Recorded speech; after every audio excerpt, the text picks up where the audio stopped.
আজকে যুবকদের উত্থান শুরু হয়েছে পরিবর্তনের পক্ষে, নতুন বাংলাদেশের পক্ষে। মা বোনদের উত্থান শুরু হয়েছে পরিবর্তন এবং নতুন বাংলাদেশের পক্ষে। মাঘ মাসে যে অনেকের মাথা গরম হয়ে গেছে, এরা চৈত্র মাসে কি করবে? ঠান্ডা রাখেন, মাথা ঠান্ডা রাখেন, মাথা গরম করবেন না। রাজনীতি করতে হলে ঠান্ডা মাথায় আসেন। আপনি রেগে গেলেন তো হেরে গেলেন। হ্যাঁ, এটাই হেরে যাওয়ার পূর্বাভাস। যাদের অতীতেও খাসলত খারাপ ছিল, এখনো যারা লোভ সামলাইতে পারেনি, সেই বিড়ালের হাতে গুস্ত পাহারা দেওয়ার দায়িত্ব দিবেন? এরা রাষ্ট্রের জনগণের মান, জান এবং ইজ্জতের নিরাপত্তা এরা দিবে? এখনই দিচ্ছে না, তখন দিবে?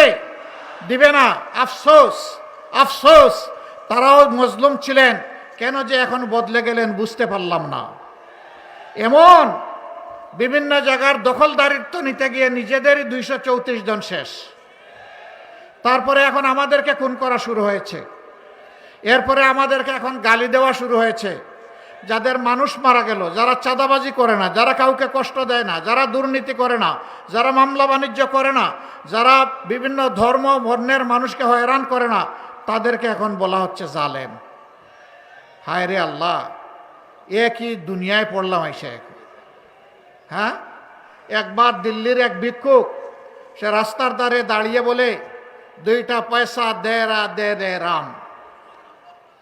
তোর বস্তা যখন ভরে গেছে, কয়েন বা মুদ্রা পাইতে পাইতে এবার টান দিছে আর উঠাইতে পারে না। এখন বলে যে ওই তার বিশ্বাস অনুযায়ী যে যেহেতু ডাকিয়া আমি কয়েন পাইছি, এখন দেখি ডাক দিয়ে একটা ঘোড়া পাই কিনা। এখন বলতেছে একটা ঘোড়া দেলা দে রে রাম। আজকে যুবকদের উত্থান শুরু হয়েছে পরিবর্তনের পক্ষে, নতুন বাংলাদেশের পক্ষে। মা বোনদের উত্থান শুরু হয়েছে পরিবর্তন এবং নতুন বাংলাদেশের পক্ষে। এই দৃশ্য দেখে অনেকে নার্ভাস হয়ে,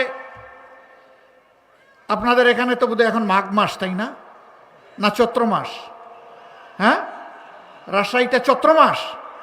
আর একটু জোরে বলেন না, এখানে চৈত্র মাস। তো মাঘ মাসে যে অনেকের মাথা গরম হয়ে গেছে, এরা চৈত্র মাসে কি করবে? ঠান্ডা রাখেন, মাথা ঠান্ডা রাখেন, মাথা গরম করবেন না। রাজনীতি করতে হলে ঠান্ডা মাথায় আসেন।